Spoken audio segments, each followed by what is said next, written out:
Hindi ka lang masamang asawa, Althea. Ikaw ang malaking bahid sa pamilyang ito. Nakakahiya na maging anak mo. Ang boses ni Mika ay parang isang matalim na kutsilyo na humiwa sa mahalumigmig na hangin ng Philippine National Police Academy grounds. Hindi alintana ng aking dalaga ang mga matang nakatingin sa amin mga kapwa niya, kadet, mga matataas na opisyal, at mga magulang na naroon para sa isang seremonya. Sa isang iglap, ang danggal na iningatan ko sa loob ng 43 taon ay nagkapira-piraso sa harap ng publiko. Lumipad ang makapal na folder sa direksyon ko tumama sa aking dibdib bago nagkalat ang mga papel sa sementadong sahig. Nakita ko ang mga litratong malabo pero sapat na para padmukhain akong isang babaeng nagtataksil. Naroon ako katabi ang isang kasamahang doktor sa ospital sa isang anggulong tila ba masyadong malapit, masyadong pamilyar. Mika, makinig ka muna. Nanginig ang boses ko. Sinubukan kong humakbang palapit, ngunit mabilis na humarang si Renzo, ang aking asawa. Ang lalaking 18 taon kong pinagsilbihan. Suot niya ang kanyang plantsadong asul na uniforme. Ang kanyang mga medalya ay kumikinang sa sikat ng araw na tila ba sumasalamin sa kanyang imahe bilang isang dakilang asawa at ama. Pero ang mga mata niya, ang mga matang yon, na dati ipuno ng pangako ngayon, ay malamig pa sa bangkay. Huwag mong hawakan ang anak ko, Althea. Malumanay ang boses ni Renzo, ngunit punong-puno ng lason. Hindi mo ba naisip ang hiya na idudulot mo sa bata? Habang ako ay nagpapatulo ng pawis sa presinto para sa kinabukasan natin, habang ang anak mo ay nag-aaral para maging dangal ng bayan, abala ka sa pagpaparaos sa iba. Isang malakas na singhap ang narinig ko mula sa mga taong nakapaligid. Ang mga bulungan ay parang mga bubuyog na sumusugod sa aking pandinig. Sayang, doktor pa naman. Yan ba ang tinatawag nilang modernong babae? Walang delikadeza. Tumingin ako kay Renzo, pilit na hinahanap ang kahit katiting na konsensya sa mukha niya. Renzo, alam mong hindi totoo ito? Saan galing ang mga litratong ito? At ang annulment papers na ito, bakit na yon? Bakit dito sa harap ni Mika? Dahil pagod na ako, Althea, sagot niya sabay. Abot ng isang panyo kay Mika, na ngayon ay humihikbi na sa galit at pagkadismaya. Pagod na akong pagtakpan ang mga pagkukulang mo, maging ang nanay-ising pinabayaan mo. Habang nasa ospital ka at nagkukunyaring busy sa duty, ang nanay ay halos mamatay sa uhaw at gutom dahil hindi mo man lang maasikaso ang kanyang dialysis. Nanlambot ang aking mga tuhod. 18 taon. 18 taon akong nagduty ng diretso sa emergency room diretso sa pag-uwi para linisin ang katawan ng aking biyenan, magluto ng kanyang espesyal na diet at magbantay sa kanyang bawat hininga. Ginawa ko yon para makapokus si Renzo sa kanyang promosyon. Ginawa ko yon dahil mahal ko ang pamilyang ito. Pero sa isang iglap, ang lahat ng pagod ko ay nabura ng isang planadong kasinungalingan. Yumuko ako para pulutin ang mga papel. Ang aking mga kamay ay nanginginig sa sobrang sakit na nararamdaman. Pero habang binabasa ko ang isa sa mga affidavit na kalakip ng annulment, biglang tumigil ang tibok ng puso ko. Abril 14, 2024. Ito ang petsang nakasaad sa report kung kailan daw ako huling nakitang pumasok sa isang motel, kasama ang sinasabi nilang lalaki. Isang mapait na ngiti ang sumilay sa aking mga labi. Isang niting puno ng pait at unti-unting pagbangon ng alumpihit sa aking sikmura. Noong gabing iyon, noong Abril 14, iyon ang gabing inatake sa puso si Nanay Ising. Ako ang nag-CPR sa kanya sa loob ng sasakyan habang humaharurot kami patungong ospital. Si Renzo ang nagmamaneho. Siya ang saksi kung paano ko ibinuhos ang bawat lakas ko para lang hindi malagutan ng hininga ang kanyang ina. Tumingin ako kay Renzo. Nakita ko ang isang mabilis na pagkistap ng takot sa kanyang mga mata na mapansin niyang tinititigan ko ang petsa. Pero agad din itong napalitan ng tigas. Bakit ka nakatig sa akin, Alfia? Naghahanap ka ba ng butas? Buliaw ni Mika na muling humarap sa akin. Ang anak ko ang batang pinalaki ko sa pangaral na ang katotohanan ang pinakamahalaga ngayon ay bulag na bulag sa drama ng kanyang ama. Nakita ko ang lahat ng records ang mga resibo ng hotel, ang mga message logs ninyo. Itinataya ko ang pangalan ko bilang kadet. Hinding-hindi kita mapapatawad. Mika, anak, tingnan mo ang petsang ito. Sinubukan kong ipakita sa kanyang papel, ngunit marahas niyang tinepis ang aking kamay. Huwag mo akong tawaging anak mula ngayon. Wala na akong ina. Ang tanging pamilya ko ay si Papa at si Nanay Ising. Magmula ngayon, Althea Reyes, isa ka na lamang estrangjero sa buhay ko. Tumalikod si Mika. Ang kanyang mga balikat ay matikas. Ngunit ang bawat hakbang niya ay parang pako na ibinabaon sa aking puso. Inakbayan siya ni Renzo tila isang protektor na inilalayo ang kanyang anak sa isang masamang elemento. Bago sila tuluyang makalayo, lumingon si Renzo. Walang nakakita kundi ako lamang isang maliit, mabilis at nakakangilabot na nisi ang gumuhit sa kanyang labi. Isang nising nagsasabing, "Tapos ka na, akin ang lahat." Naiwan akong nakatayo sa gitna ng parade ground sa ilalim ng nakakapasong sikat ng araw. Ang hangin ay tila naging abo sa aking lalamunan. Pero sa gitna ng matinding hiyang ito, sa gitna ng pagtalikod ng kaisa-isa kong anak, isang bagay ang unti-unting naging malinaw sa akin. Hindi ito isang simpleng hiwalayan dahil sa ibang babae. Ang bawat papel na nagkalat sa semento, ang bawat litrato, at ang bawat salitang binitiwan ni Renzo ay masyadong kalkulado. Masyadong maayos para sa isang biglaang pagtuklas. Bakit kailangang gamitin ang petsa kung kailan? Halos mamatay ang kanyang ina. Bakit kailangang sirain ako sa harap ng akademya ni Mika? Tinulot ko ang haling piraso ng papel isang billing statement mula sa ospital para sa dialysis ni Nanay Ising. At dun sa ibabang bahagi, nakita ko ang isang pirma na hindi dapat naroon. Isang pirma na mukhang sa akin, pero may isang maliit na detalye sa dulo na tanging ako lang ang nakakaalam kung paano isulat. Naramdaman ko ang mabilis na pagtibok ng aking puso. Hindi lang ito tungkol sa pangangalo niya.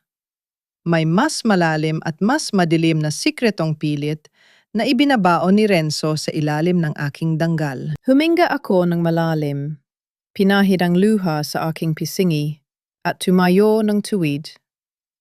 Kung akala ni Renzo na susuko ako dahil lang sa hiyang ito, nagkakamali siya.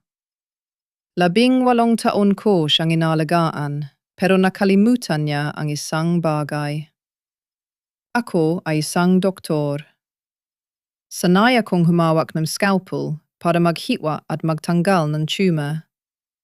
At sa pagkakataong ito, sisiguraduhin kong mahihitwa ko ang bawat sapot ng kasinungalingang ibinalot niya sa buhay ko. Magmula ngayon, Renzo, bulong ko sa hangin habang pinapanood ang kanilang pagalis.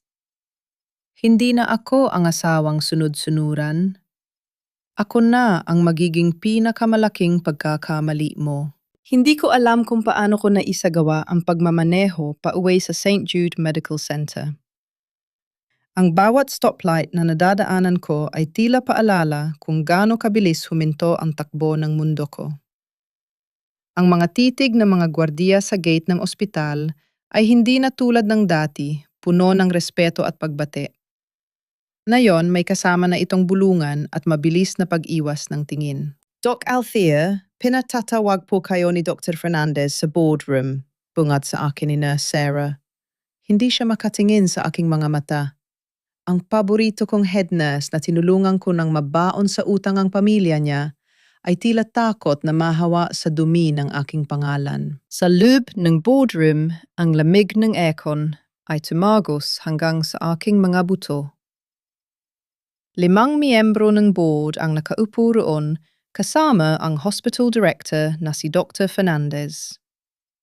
Sa harap nila ay ang parehong folder na inihagis sa akin ni Mika kanina. Alfia, alam mo kung gaano namin pinapahalagahan ang serbisyo mo rito sa loob ng 15 taon, panimula ni Dr. Fernandez. Pero ang ospital na ito ay itinatag sa ilalim ng Catholic Church. Ang moral turpitude ay isang seryosong bagay. Ang balita tungkol sa nangyari sa PNPA grounds ay kumalat na sa social media. May mga nag-post na ng video. Naramdaman ko ang paglamig ng aking mga kamay. Video, Dr. Fernandez. Lahat ng iyon ay gawa-gawa.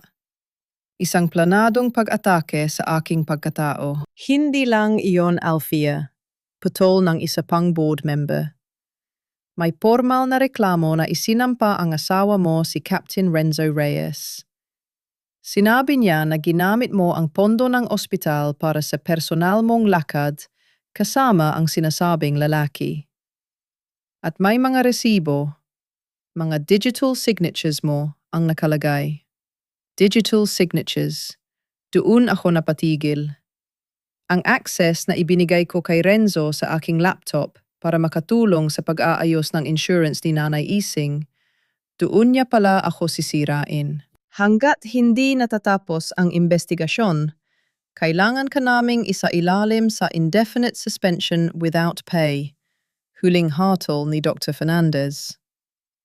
Iwan mo ang iyong ID at hospital access card.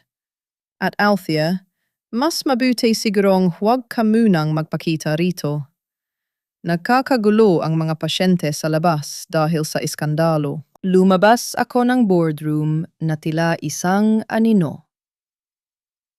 Ang puting coat na suot ko na itinuring kong balutis sa loob ng maraming taon ay tila naging isang mabigat na pasanin. Hinubad ko ito at itinupi ng maayos sa loob ng aking locker. 18 taon ng pag-aaral, pagpupuyat at pagliligtas ng buhay, natapos sa loob lamang ng 10 minuto dahil sa isang kasinungalingan. Pagdating ko sa aming bahay sa isang tahimik na subdivision sa Quezon City, hindi ang katahimikan ang sumalubong sa akin. Sa tapat ng aming gate, nakita ko ang ilang mga kapitbahay na nagkukunyaring nagdidilig ng halaman, pero ang mga mata ay nakapako sa akin. Si Aling Marites, na palaging humihingi ng libreng konsultasyon sa akin, ay mabilis na tumalikod nang makita ang aking sasakyan. Ang gate ay nakakadena. Nang buksan ko ito, gamit ang sarili kong susi, laking gulat ko. Nang makitang ang mga gamit ko ay nasa malalaking itim na garbage bag sa tapat ng pintuan. Huwag mo nang subukang pumasok, Althea. Pinalitan ko na ang lahat ng doorknobs. Lumabas si Renzo mula sa pinto, bitbit ang isang baso ng whiskey. Wala na ang kanyang uniforme, suot na niya ang kanyang pambahay, na tila ba siya ang biktima na nagpapahinga matapos ang isang trahedya. Renzo, bahay ko rin ito. Ako ang nagbabayad ng halos lahat ng amortisasyon dito mula sa mga sahod ko sa overtime. Sigaw ko habang sinusubukang hilahin ang pinto. Wala kang pruweba, Alfia. Ang lahat ng papeles ng bahay na ito ay nasa pangalan ko at ni Nanay Ising. Utang na loob mo sa akin ang pagtira rito dahil pulis ako at ako ang kumuha ng loan. Seryosong sagot niya. Lumapit siya sa akin ang amoy ng alak ay humahalo sa kanyang pamilyar na pabango na ngayon ay nakakasuka na. At tungkol sa sahod mo, Ang lahat ng perang pumasok sa account mo ay galing sa corruption na ibinibintang ko sa iyo. Wala kang matitira, Althea. Kahit isang sentimo. Bakit, Renzo? Bakit kailangang umabot sa ganito? May babae ka ba? Sabihin mo lang, handa akong makipaghiwalay ng maayos. Huwag mo lang akong sirain ng ganito, hagulhol ko. Ang dignidad na pilit kong itinatayo kanina ay unti-unti nang bumibigay. Hindi lang ito tungkol sa babae, Althea. Masyado kang matalino. Masyado kang maraming alam. At ang katalinuhan mong iyan ang magbabaon sa iyo sa lupa. Bulong niya bago inabot sa akin ang isang pirasong papel. Ito ay isang compromise agreement.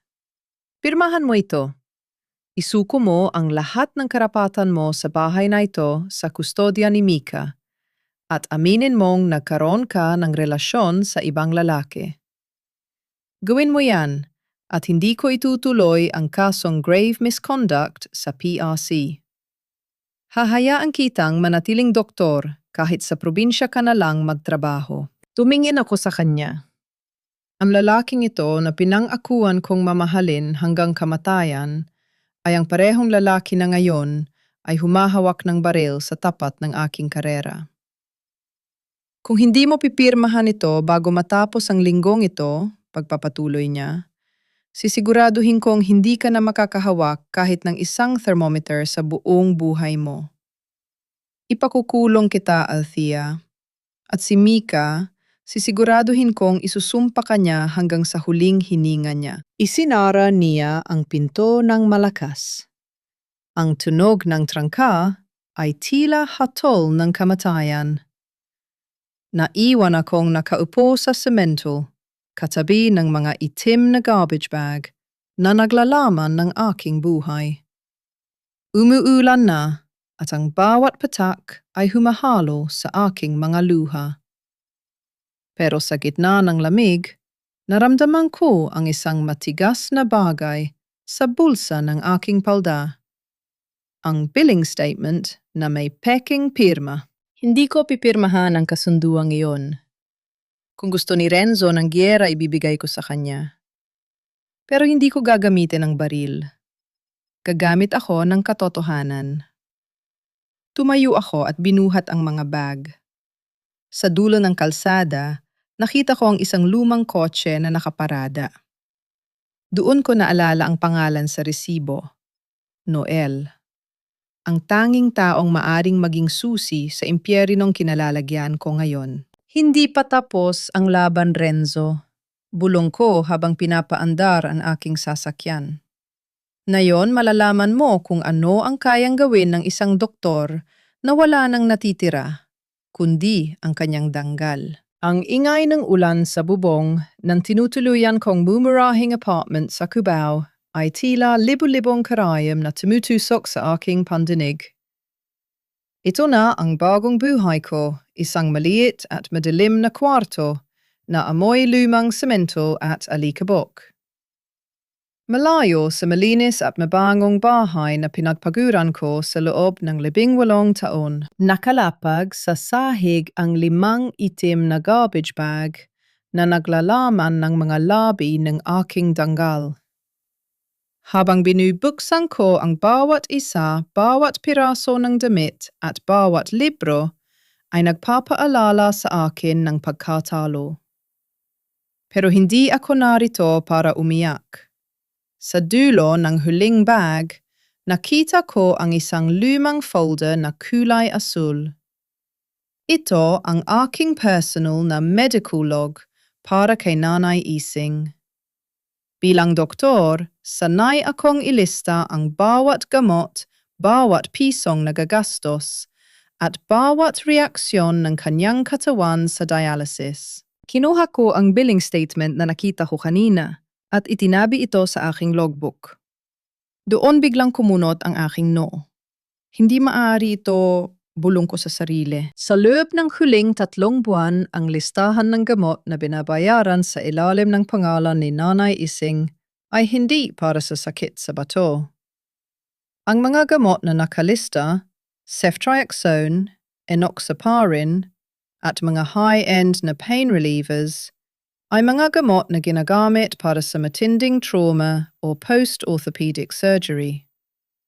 Ang presyo ng bawat isa ay abot langit. Bakit bibili si Renzo ng mga gamot para sa bali ng buto kung dialysis ang kailangan ng kanyang ina? At bakit sa ilalim ng pangalan ni Nanay Ising, ito kinukuha para ma-reimburse sa PNP Health Service? Hinalungkat ko pa ang folder hanggang sa makita ko ang isang pirasong resibo na tila aksidenteng na isama sa mga labada. Galing ito sa Villarosa Medical Clinic, isang maliit at pribadong pasilidad na kilala sa pagtanggap ng mga sensitibong kaso ng mga pulis. Sa ilalim ng resibo, may pangalang nakasulat sa lapis. Patient Noel, Room Taplo, 02. Noel? Paulit-ulit kong binigkas ang pangalan.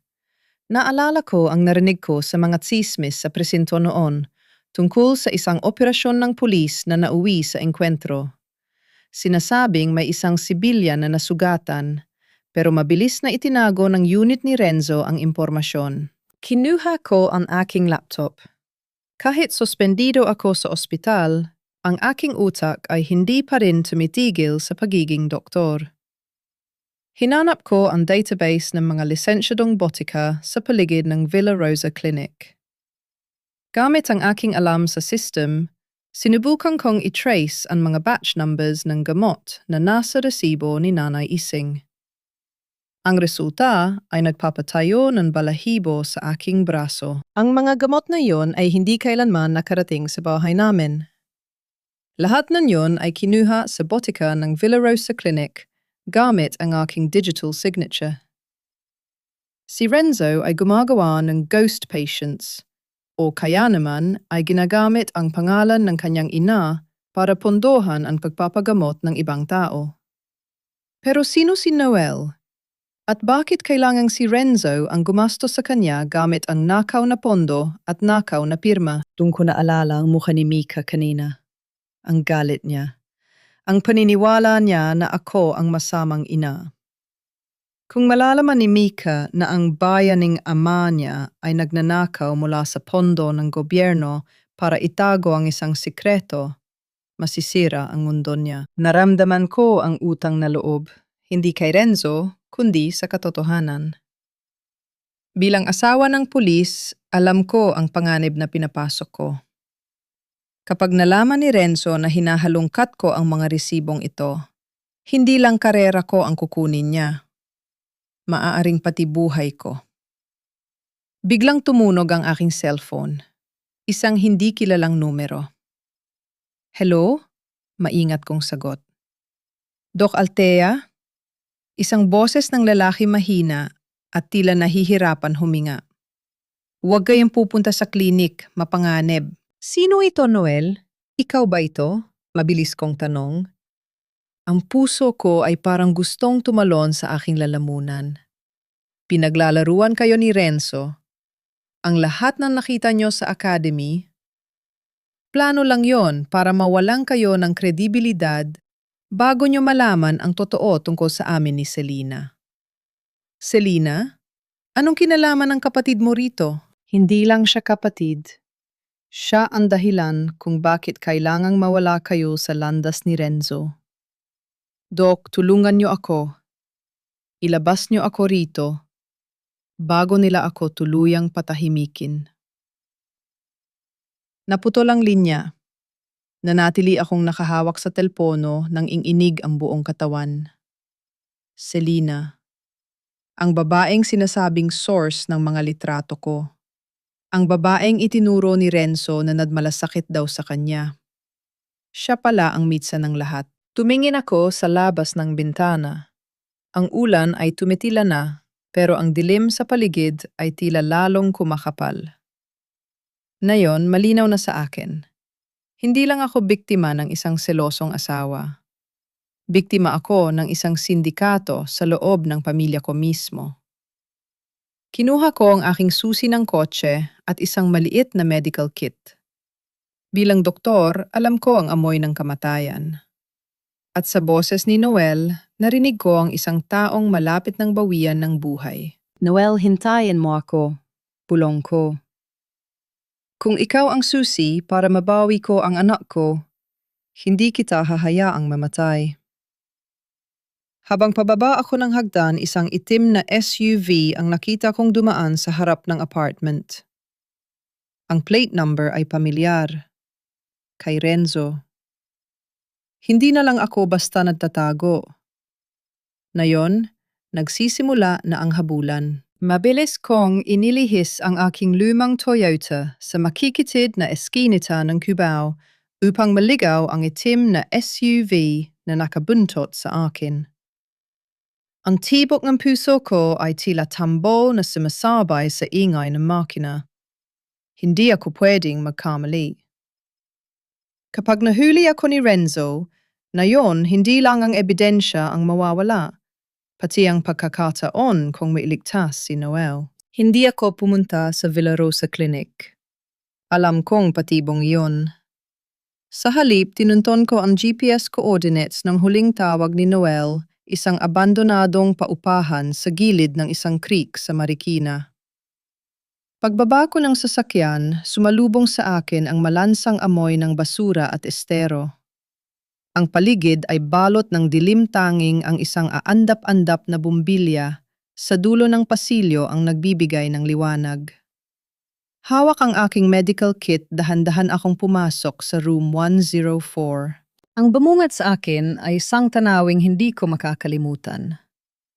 Sa ibabaw ng isang manipis at maruming kutsyon nakahiga ang isang lalaki. Ang kanyang muka ay maputla, halos kulay abona, at ang kanyang hininga ay mababaw at mabilis. Ngunit ang mas nakakapangilabot ay ang amoy ng nabubulok na laman. "Noel!" bulong ko. Bahagyang dumilat ang kanyang mga mata. Dok, dumating kayo?" Agad kong tiningnan ang kanyang balakang. Isang malaking banda na punong-puno ng nanunuot na nanaap dugo ang nakabalot doon. Nang dahan-dahan ko itong alisin, napasinghap ako. Hindi ito basta sugat.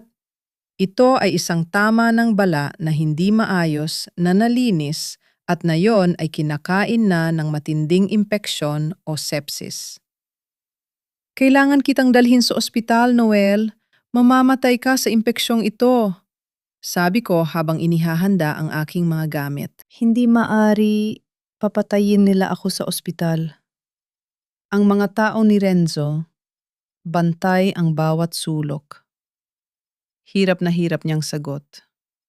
Hinawakan niya ang kamay ko, ang kanyang balat ay nagbabaga sa lagnat. "Dok, gawin niyo na rito, parang awa niyo na." Bilang isang surgeon, alam kong labag ito sa protocol. Ngunit bilang isang babaeng nakikipaglaban para sa kanyang buhay, alam kong ito lang ang tanging paraan. Pinilabas ko ang aking scalpel, local anesthesia at matapang na antiseptic. Sa ilalim ng aandap-andap na ilaw, nagsimula ang isang operasyong hindi nakatala sa anumang logbook. Bawat hiwa ko ay maingat.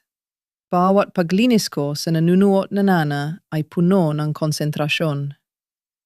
Kahit nanginginig ang aking mga kamay dahil sa takot na baka biglang dumating si Renzo, nanaig ang aking sinumpaang tungkulin. Bakit mo ito ginagawa, Noel? "Bakit ka pumayag na maging bahagi ng plano ni Renzo?" Tanong ko habang tinatahi ang kanyang sugat. Isang mapait na tawa ang kumawala sa kanyang mga labi. "Pera, Dok. Kailangan namin ng pera. Para sa kapatid ko. Para kay Selena." Napatigil ako sa pagtahi. "Si Selena? Ang babaeng sinasabing kabit ko raw ang kapatid niya." Kapatid ko siya, Doc. Pero hindi siya ang biktima rito. Siya ang mitsa, ubo ni Noel. "Ginamit ni Renzo ang pangalan mo para kumuha ng pondo. Para sa amin.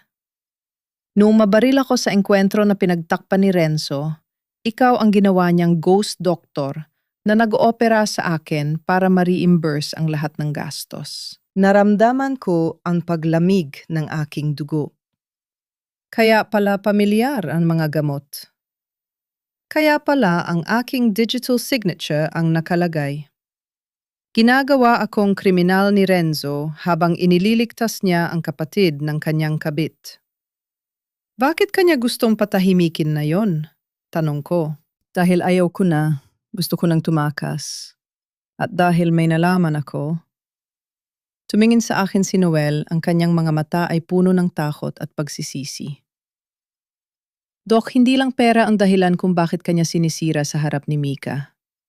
Kailangan kanyang mawala sa eksena bago lumabas ang ebidensya ng tunay niyang pamilya. Ano ibig mo sabihin? Buntis si Selena, Doc. 6 na buwan na. Pagpapatuloy ni Noel. At ang balak ni Renzo, kapag nakuha na niya ang lahat ng ari-arian mo at tuluyan ka ng nawalan ng lisensya, pakakasalan niya si Selena. Ang anak nila ang magiging bagong pamilya niya. At si Mika.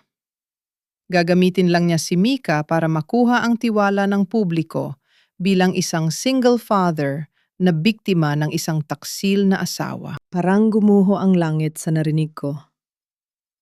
Hindi lang ako pinagtataksilan ni Renzo. Binubura niya ako. Pinapalitan niya ako ng isang mas batang bersyon, isang mas masunuring babae, habang ang anak ko ay ginagawa niyang kasangkapan sa kanyang madilim na laro. Ang anak ko, bulong ko. Gagamitin niya ang galit ni Mika para kontrolin ng bata. May mga dokumento si Selena, Doc. Nakatago sa isang vault sa Villarosa Clinic. Ang mga tunay na resibo, ang mga ultrasound, at ang mga kopya ng peking signatures mo.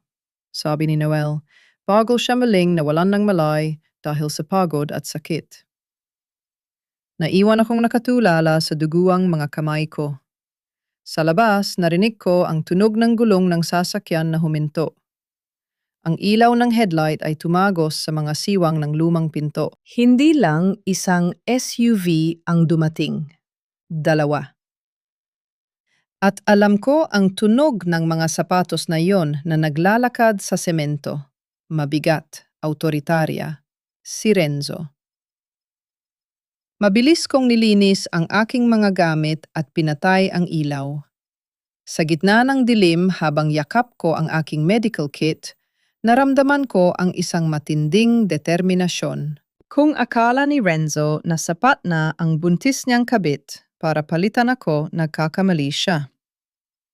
Hindi ko hahayaang maging biktima si Mika ng isang amang handang pumatay para sa sariling interes. Patawad, Noel, bulong ko sa lalaking walang malay. Pero kailangan nating mabuhay pareho para malantad ang katotohanan ito. Dahan-dahan kong binuksan ang bintana sa likod na nakaharap sa creek. Sa kabilang dako, narinig ko ang pagsipa ni Renzo sa pinto ng room 104. Alfia, alam kong nandito ka. Ang boses ni Renzo ay parang dagundong ng kulog. Huwag mo nang pahirapan ang sarili mo. Ibigay mo na sa akin si Noel at ang mga papel at baka mapatawad pa kita. Tumalon ako sa madilim at mabahong tubig ng creek. Bit-bit ang katotohanang dudurog sa mundong binuo ni Renzo. Ang bawat buhos ng tubig mula sa kinakalawang na gripo sa aking apartment ay tila hindi sapat para alisin ang lansa ng estero at ang bigat ng nangyari sa Marikina. Nanginginig ang aking mga kamay habang sinasabon ko ang aking braso. Pilit na binubura ang alaala ng duguang mukha ni Noel at ang galit sa boses ni Renzo. Bilang doktor, sanay ako sa dugo. Pero ang dugong nasa kamay ko ngayon ay hindi galing sa isang pasyenteng nais kong iligtas. Ito ay dugong naging mansa sa aking dangal dahil sa taong pinagkatiwalaan ko ng aking buhay. Isang malakas na katok sa pinto ang nagpatigil sa akin. Althea, alam kong nandyan ka, buksan mo ito. Boses yun ni Mika. Pero hindi ito ang boses ng maliit kong anak na humihingi ng yakap tuwing natatakot sa dilim. Ito ay boses ng isang babaeng puno ng pot. Pagbukas ko ng pinto, Sumalubong sa akin ang hitsura ni Mika na parang isang estrangero. Nakasuot siya ng kanyang uniforme sa Akademya Matikas, pero ang mga mata ay puno ng luha. Sa likuran niya may dalawang malalaking maleta. Mika, anak. Bulong ko, susubukan ko, sana siyang hawakan, pero mabilis siyang lumayo na tila ba may nakakahawa akong sakit. Huwag ma, huwag mo akong madungisan, matigas niyang sabi. Inihagis niya ang isang itim na supot sa paanan ko.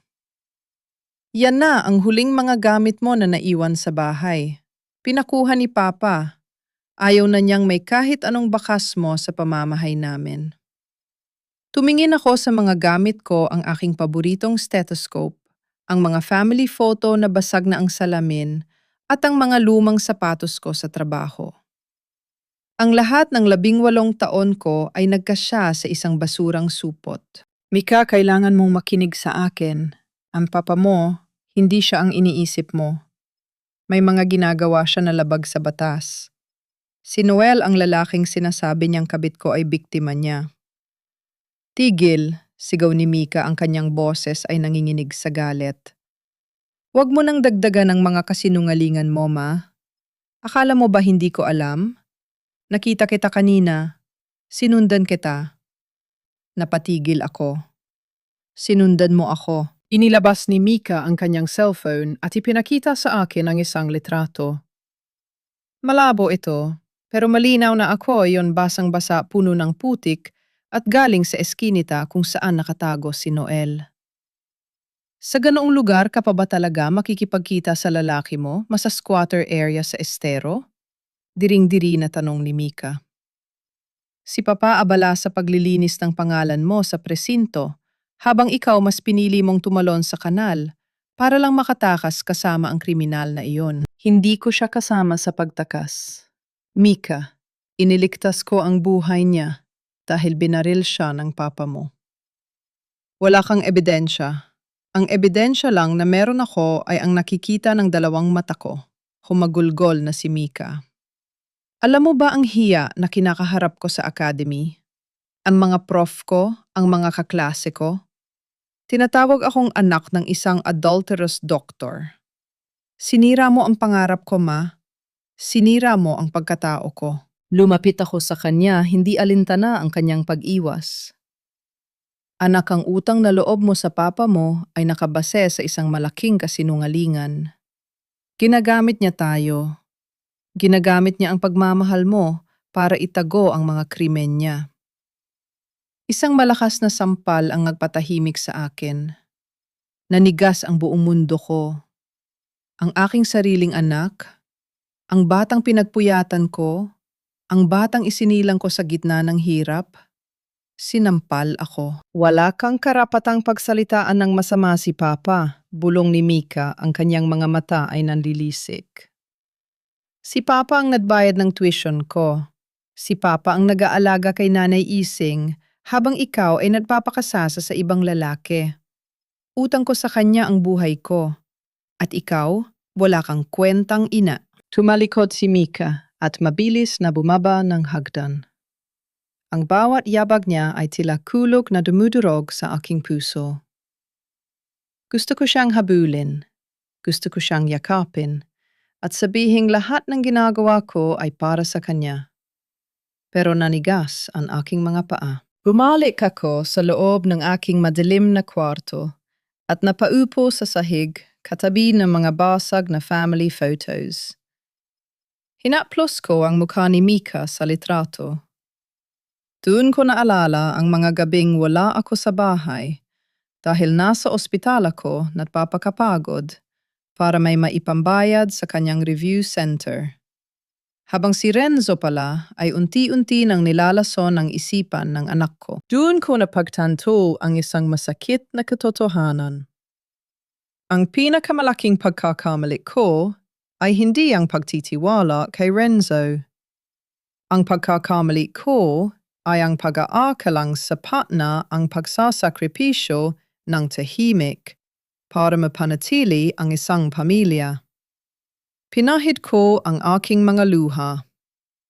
Ang sampal ni Mika ay hindi lang nagdulot ng sakit. Ito ay nagsilbing gising sa akin. Kung kailangang maging masama ako sa paningin ng anak ko, para lang mailigtas siya sa isang amang kriminal, tatanggapin ko. Pero hindi ako titigil hanggat hindi lumalabas ang katotohanan. Kinuha ko ang cellphone ko at tiningnan ang huling mensahe mula sa isang hindi kilalang numero. Isang address sa isang abandonadong bodega sa labas ng lungsod. Doc Alfia, kung gusto niyo ng ebidensya labang kay Renzo, pumunta kayo rito. May mga dokumentong hindi kayang burahin ng kahit anong digital signature. Ito na ang pagkakataon ko. Pero bago ako umalis, tumingin muna ako sa salamin. Ang pisingi ko ay namumula pa sa sampal ni Mika. Ang buhok ko ay gulo-gulo, pero ang mga mata ko ay wala ng bakas ng takot. Renzo, kinuha mo na ang trabaho ko, ang bahay ko, at ang anak ko. Bulong ko sa aking refleksyon. Pero nakalimutan mong may isa ka pang iniwan sa akin. Ang galit ng isang inang wala nang balak magpaapi. Lumabas ako ng apartment, bit-bit ang stethoscope na itinapon ni Mika. Gagamitin ko ito hindi para makinig sa tibok ng puso, kundi para hanapin ang butas sa bawat kasinungalingang binuo ni Renzo. Ang sakit ng sampal ni Mika ay humupa na sa aking pisingi. Pero ang hapdi nito sa aking kaluluwa ay tila isang sugat na ayaw maghilom. Gayunpaman, sa halip na panghinaan ng loob, ang bawat pintig ng sakit ay nagpapaalala sa akin na wala na akong oras para magluksa. Bilang doktor, kapag nasa critical na kondisyon ang pasyente, hindi ka pwedeng umiyak sa gilid ng kama. Kailangan mong kumilos ng may malamig na lohika. At ang pasyente ko ngayon ay ang sarili kong buhay. Nagpasya akong bumalik sa St. Jude Medical Center, hindi para magmakawang ibalik ang aking trabaho, kundi para kunin ang huling alas ko. Alam kong bantay sarado ang ospital ng mga tauhan ni Renzo, kaya gumamit ako ng lumang uniforme ng dietary staff na naitabi ko noon. Sa tulong ng face mask at hairnet, dahan-dahan akong nakapasok sa Medical Records Department. Doc Althea, bulong ni Lolit, ang matandang clerk na matagal ko nang pinagkakatiwalaan. Anong ginagawa niyo rito, mapanganib? Kanina pa rito ang mga pulis hinahanap ang mga logbooks niyo. Lolit, kailangan ko ang surgical report ni Noel Villarosa mula sa Villarosa Clinic na ipinadala rito para sa secondary opinion noong nakaraang buwan. Alam kong itinago mo yon sa ilalim ng ibang pangalan. Nanginginig ang mga kamay ni Lolit habang iniabot sa akin ang isang manipis na folder. Ito lang ang mailigtas ko bago nila burahin ang digital files. Doc, mag-iingat kayo. Si Captain Renzo, hindi lang siya basta pulis. Balita sa presinto na siya ang susunod na itatalagang hepe ng intelligence unit. Nang mabuksan ko ang folder sa isang sulok ng hagdanan, tumambad sa akin ang mga x-ray films at ballistic notes. Doon nakumpirma ang aking hinala. Ang balang bumaon sa balakang ni Noel ay hindi mula sa isang kalibreng .38 na karaniwang gamit ng mga kriminal sa kalye. Ito ay mula sa isang 9mm Glock, ang service firearm na ibinibigay sa mga opisyal ng pulis na katulad ni Renzo. At ang anggulo ng pagpasok ng bala, hindi ito galing sa isang palitan ng putok. Ito ay isang close-range shot mula sa itaas pababa. Isang senyas ng pag-execute o sadyang pagpapahirap. Nahanap ko na ang mansa mo, Renzo, bulong ko. Pero habang papalabas ako ng ospital, naramdaman ko ang isang malamig na presensya sa aking likuran. Isang lalaking nakasuot ng civilian clothes pero may bakas ng baril sa kanyang baywang ang sumusunod sa akin. Mabilis akong sumakay sa isang jeepney, pilit na humahalo sa dami ng tao sa palengke ng Murphy. Pagbalik ko sa aking maliit na apartment sa Cubao, balot na ng dilim ang pasilyo. Ang amoy ng ulan at basang semento ay tila nagpapahiwatig ng panganib. Dahan-dahan kong inilabas ang aking susi, pero bago ko pa ito maisaksak, napansin kong bahagyang nakabukas ang pinto. Tumigil ang tibok ng puso ko. Pumasok ako ng dahan-dahan. Ang aking munting silid ay tila dinaanan ng bagyo. Ang mga itim na garbage bag ay gulanit, na ang aking mga damit ay nagkalat sa sahig at ang tanging table na ginagamit ko ay nakataob. At sa gitna ng silid, nakaupo ang isang anino. Akala mo ba ay ganon kadali akong malalangan, Althea? Si Renzo. Nakaupo siya sa aking kamanilalaro ang kanyang service firearms sa kanyang mga kamay. Ang liwanag mula sa post sa labas ay tumatama sa kanyang mukha na nagbibigay dito ng isang demonyong anyo. Nasaan ang folder? Malamig niyang tanong. Wala rito ang hinahanap mo, Renzo. Alam kong darating ka, kaya itinago ko na ang lahat ng ebidensya sa isang taong hindi mo kayang saktan. Pagsisinungaling ko kahit ang folder ay nakatago lamang sa loob ng aking suot na dietary uniform. Tumayo si Renzo at lumapit sa akin. Ang bawat hakbang niya ay tila paghatol sa aking buhay. Hinawakan niya ang aking panga nang marahas pilit na inihaharap ang aking muka sa kanya. Makinig ka sa akin, Althea. Ito ang huling babala ko sa iyo. Huwag mo nang pakialaman si Noel. Huwag mo nang halungkatin ang mga resibo. Mag-sign ka na sa annulment at umalis ka na ng bansa. Paano si Mika iiwan ko ang anak ko sa isang kriminal na katulad mo? Hamon ko kahit nanginginig ang aking boses. Tumawa si Renzo, isang tawang walang kaluluwa. Si Mika, hindi na niya kailangan ng isang inang baliw at taksil. Alam mo ba kung anong ginawa niya kanina? Siya mismo ang nagbigay sa akin ng susi ng apartment mo. Siya ang nagsabi sa akin na baka may itinatago kang ebidensya ng pagtataksil mo rito. Parang sinaksak ang puso ko. Si Mika, ang sarili kong anak, ang nagbigay ng daan sa kanyang ama para pasukin at nakawan ako. Huwag mong gamitin ang anak ko, Renzo. Huli na ang lahat, Althea. Sa paningin ni Mika, ikaw ang kontrabida. At sa paningin ng batas, ikaw ang magnanakaw. Sabi niya sabay bitaw sa aking muka. Lumapit siya sa aking bintana at tumingin sa labas. May mga tao ako sa bawat kanto. Isang maling galaw mo lang, isang maling tawag. At sisiguraduhin kong hindi ka naaabot sa susunod na umaga. Inilabas niya ang isang maliit na recorder. Pinindot niya ang play. Papa, ayoko na siyang makita. Kunin mo na lahat ng ebidensya niya para manahimik na siya. Nakakahiya na siya. Boses yun ni Mika. Punong-puno ng pagkadismaya at galit. Iyan ang hatol sa iyo ng anak mo, Althea. Ani Renzo, sabay lakad patungo sa pinto. Manahimik ka o mawawala ka. Pumili ka. Nang makaalis si Renzo, napaupo ako sa magulong sahig. Ang katahimikan ng gabi ay tila bumibingi sa akin. Naramdaman ko ang bigat ng folder sa aking likuran. Hindi ako mananahimik. Kung ang sarili kong anak ang naging instrumento ni Renzo para saktan ako, gagamitin ko ang katotohanan para palayain ang anak ko sa mga kamay niya. Ang huling babala ni Renzo ay hindi naging mitsa ng takot, kundi mitsa ng isang apoy na hinding-hindi na niya mapapatay. Dahan-dahan kong inilabas ang folder. Tiningnan ko ang larawan ng tama ng bala ni Noel. Renzo, akala mo ay talo na ako dahil hawak mo si Mika. Pulong ko sa dilim. Pero nakalimutan mo. Ako ang doktor na nag-opera sa puso mo noon para mabuhay ka.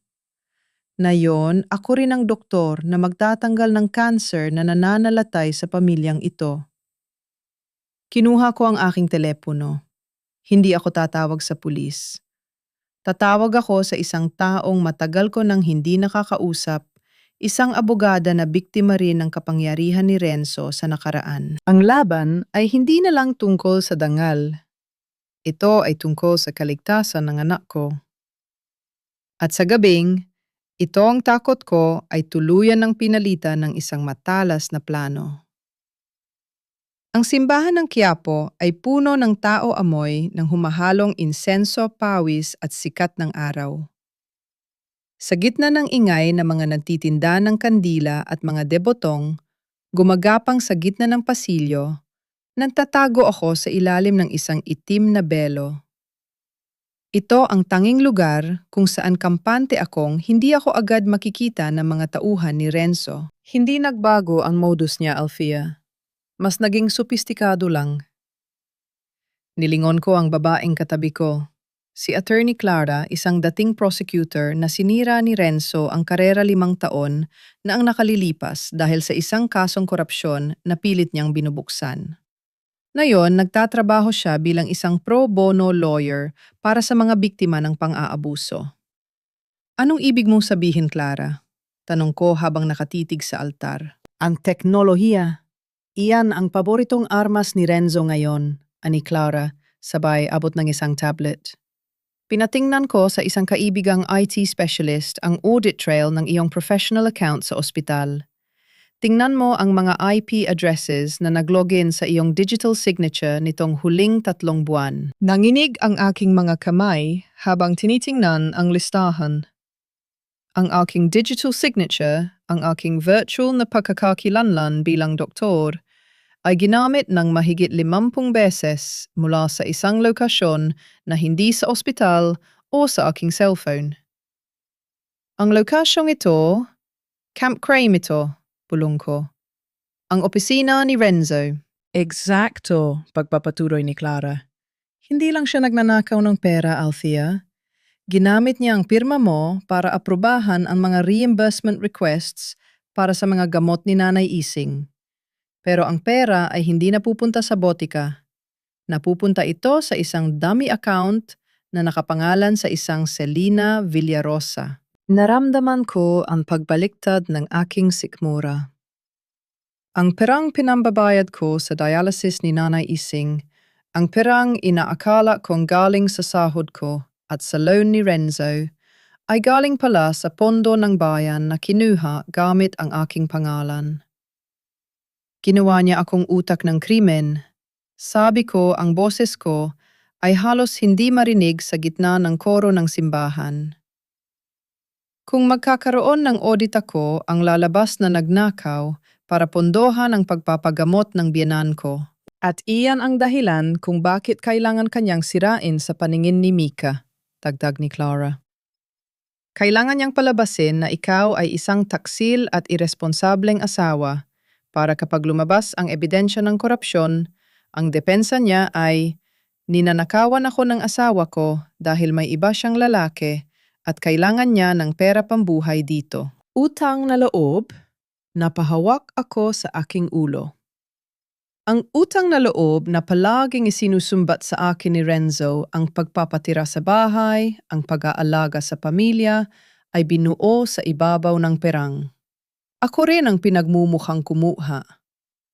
Pero may isa pa, Althea, seryosong sabi ni Clara. Tingnan mo ang huling transaksyon. Kahapon lang ito. Isang request para sa Emergency Surgical Fund para sa isang pasyenteng nagngangalang Noel Villarosa. At ang aprobadong halaga ay ₱250,000. ₱250,000 para saan? Para sa life-saving surgery na isinagawa mo sa isang tagong pasilidad. Althea, ang transaksyong ito ang huling pako sa kabaong mo. Pinapalalas ni Renzo na tinulungan mong makatakas ang isang kriminal at ginamit mo pa ang pondo ng pulis para operahan ito ng ilegal. Napatayo ako sa takot. Pero si Renzo ang bumaril kay Noel. Iniligtas ko lang ang tao. Pero ang dokumento ay nagsasabing ikaw ang nag-utos na itago siya, ani Clara. Althea, kailangan nating kumilos. Ang Internal Affairs Service, IAS, ay nagsisimula na ding magtanong. Pag-uwi ko sa aking apartment, ang bawat anino sa pasilyo ay tila isang banta. Hindi na ako makatulog. Ang bawat kaluskos ay tila tunog ng posas. Binuksan ko ang aking laptop at sinubukang i-trace ang huling digital footprint ni Renzo. Pero huli na ako. Ang access ko sa hospital system ay tuluyan ng binura. Isang malakas na katok ang bumasag sa katahimikan ng madaling araw. Hindi ito ang katok ni Renzo na mayabang at authoritarian. Ito ay sunod-sunod at formal. Nang buksan ko ang pinto, 3 lalaking nakabarong ang bumungad sa akin. Sa likuran nila, nakatayo ang isang pamilyar na mukha, ang dating kasamahan ni Renzo na si Sergeant Santos. Dr. Althea Reyes, tanong ng lalaking nasa gitna. Kami ay mula sa Internal Affairs Service ng PNP. Bakit po ano ang maipaglilingkod ko? Pilit kong pinapakalma ang aking boses. Inaanyayahan ka naming sumama sa aming opisina para sa isang formal inquiry. May kinalaman sa maanomaliyang paggamit ng pondo ng PNP Health Service at ang pagtatago sa isang wanted na kriminal na si Noel Villarosa. Sandali, ako ang nagsumbong tungkol sa korupsyon. Dr. Reyes, putol ni Sergeant Santos, may halong awa sa kanyang mga mata. May hawak kaming affidavit mula sa asawa mo. Sinabi niya na matagal ka na niyang pinipigilan sa gawain ito, pero tinakot mo siyang idadamay ang anak niyo. At may ebidensya kami, ang mga digital signatures mo sa lahat ng illegal vouchers. Inilabas nila ang isang warrant. Sumama ka na ng maayos, Doc. Ayaw nating makita ito ng mga kapitbahay niyo. Lalo na ng anak nyo na nasa labas na yon. Napatingin ako sa dulo ng pasilyo. Doon nakatayo si Mika. Nakasuot pa rin siya ng kanyang uniforme sa akademya. Ang kanyang mga mata ay puno ng pait pagkadismaya at isang matinding hiya. Mika, bulong ko. Totoo pala ma, sabi ni Mika, ang kanyang boses ay malamig pa sa yelo. Hindi lang pala pagtataksil ang ginagawa mo. Magnanakaw ka rin. Sinira mo ang unipormeng pinapangarap ko. Ikaw ang dahilan kung bakit ang pamilya natin ay naging isang malaking kasinungalingan. Mika, makinig ka. Gagamitin nila ito laban sa akin. Pero si Papa mo ang may gawa nito. Tama na, Ma, sigaw ni Mika. Pati ang pagkakasangkot mo sa kriminal na si Noel, itutanggi mo pa nakita-kita sa bodega mo. Nakita ko ang mga gamot na may pirma mo. Naramdaman ko ang lamig ng posas na pinalupot sa aking mga kamay. Sa unang pagkakataon sa buhay ko, naramdaman ko ang tunay na bigat ng pagkatalo. Hindi dahil sa kulungan ako pupunta, kundi dahil ang sarili kong anak ang naging pinakamalakas na saksi sa isang krimeng hindi ko ginawa. Habang inilalabas ako ng mga opisyal, nakita ko si Renzo sa baba nakasandal sa kanyang SUV. Kinuha niya ang kanyang sunglasses at mumiti sa akin isang niting, nagsasabing nakuha na niya ang lahat. Ang pamilya ang pondo at ang huling piraso ng aking kalayaan. Dr. Reyes, bulong ni Sergeant Santos habang isinasakay ako sa patrol car. Mabigat ang kaso mo. Accomplice ka na ngayon sa sarili mong trahedya. Nakasara na ang pinto ng sasakyan. Ang huling nakita ko ay ang pag-iyak ni Mika sa balikat ni Renzo. Ang anak ko na dapat ay tagapagtanggol ng katotohanan ay naging biktima ng pinakamalaking panlilinlang ng kanyang sariling ama. Ang silid interogasyon sa loob ng Camp Crame ay malamig amoy semento at puno ng tensyon. Sa gitna ng mesa, may isang bambilya na nakatutok sa aking mukha, na tila ba bawat kalubot sa aking noo ay sinusuri ng mga investigador. Wala na ang aking puting coat. Ang suot ko na ngayon ay isang dilaw na t-shirt ng mga detainee. Dr. Reyes, pirmahan mo na ito. Pasukuin mo na rin si Noel Villarosa at sabihin mo kung nasaan ang iba pang pondo. Sabi ni Colonel Ramirez, ang pinuno ng Internal Affairs. Ang asawa mo mismo ang nagbigay ng testimonya. Bakit mo papatatagalin ito? Colonel Labing Walong Town Calming kasal ni Renzo. Sa loob ng mga taong iyon, wala akong ginawa kundi magtrabaho sa ospital. Ang asawa ko ang may hawak ng mga finances namin dahil sabi niya, mas alam niya ang pasikot-sikot sa batas. Ngayon ko lang nalaman na ang batas na iyon ay ginagamit niya para protektahan ang sarili niya at ang kabit niya. Kabit Dr. Reyes, wala kaming nakikitang ebidensya ng sinasabi mong Selena Villarosa, sagot ni Ramirez habang inilalatag ang mga voucher. Ang nakikita namin dito ay ang iyong digital signature sa bawat request. Alam mo ba na ang reimbursement para sa dialysis ng biyenan mo ay umabot na sa 3 milyong piso sa loob ng 2 taon? Pero ayon sa records ng St. Jude, kalahati lang niya ng aktwal na nagastos. Dahil ang kalahati ay napunta sa bulsa ni Renzo, sigaw ko ang boses ko ay nanghinginig sa galit. Ginawa niya akong financial donor para sa marangyang buhay ng kapatid ni Noel. Si Selena ay hindi lang biktima, rito siya ang kasabot ni Renzo. Biglang bumukas ang pinto. Pumasok si Renzo, maayos ang uniforme, mukhang pagod pero may bakas ng lungkot sa kanyang muka. Colonel, maari ko bang makausap ang asawa ko ng formal? Baka sakaling makinig siya sa akin, pakiusap ni Renzo. Tumango si Ramirez at lumabas kasama ang ibang opisyal.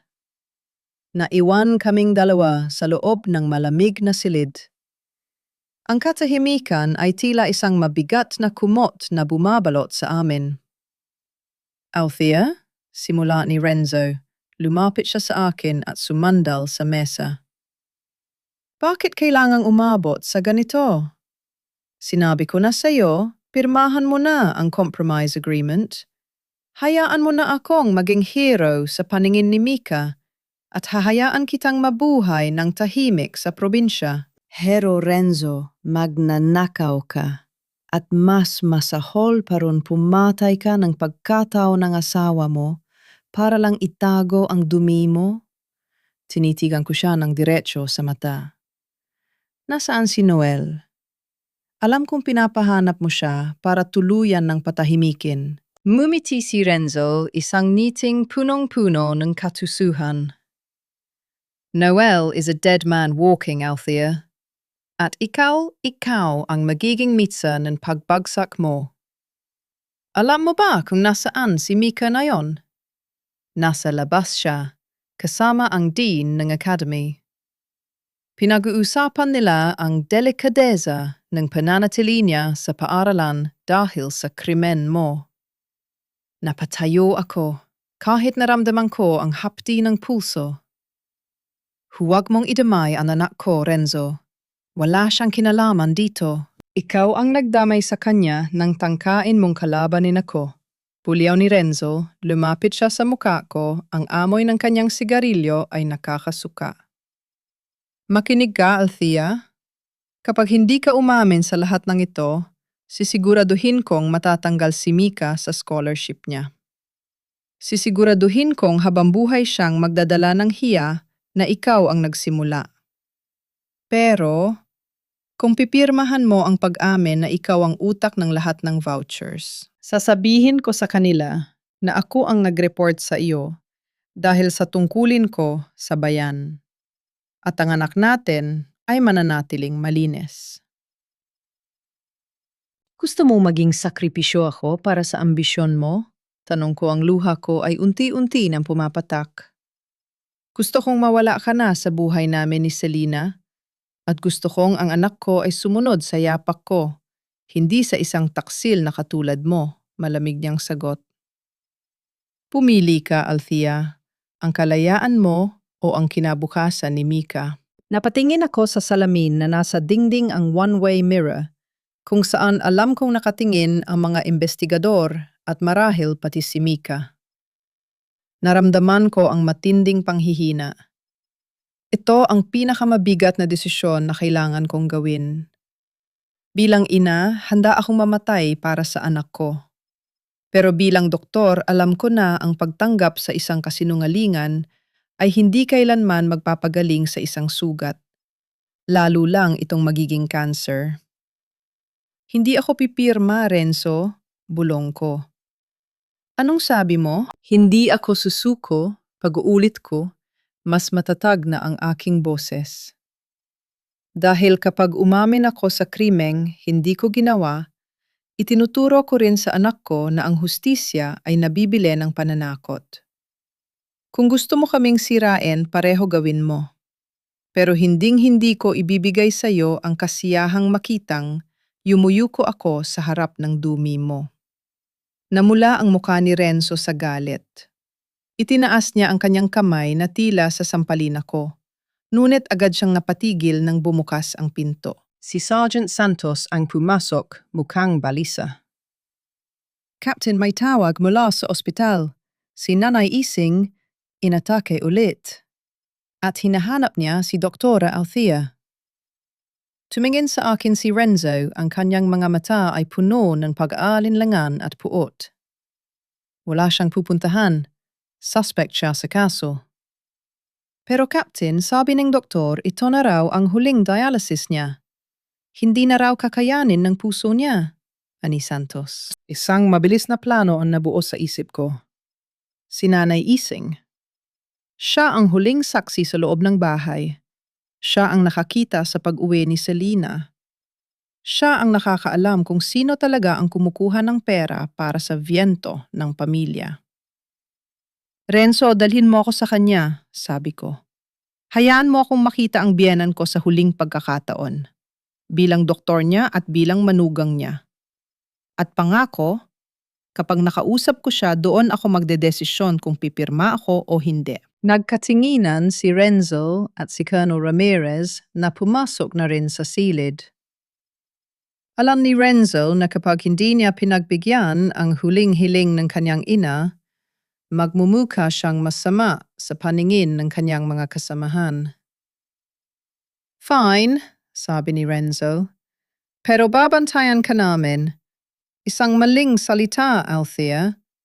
At hinding-hindi mo na makikita ang sikat ng araw. Habang inilalabas ako ng mga pulis mula sa interrogation room, nakita ko si Mika sa dulo ng pasilyo. Nakasandal siya sa pader, ang kanyang mukha ay parang isang maskara ng sakit. Tumingin ako sa kanya, hindi nang may pagmamakaawa, kundi nang may katatagan. Magtiwala ka sa akin, anak, bulong ko sa aking isip.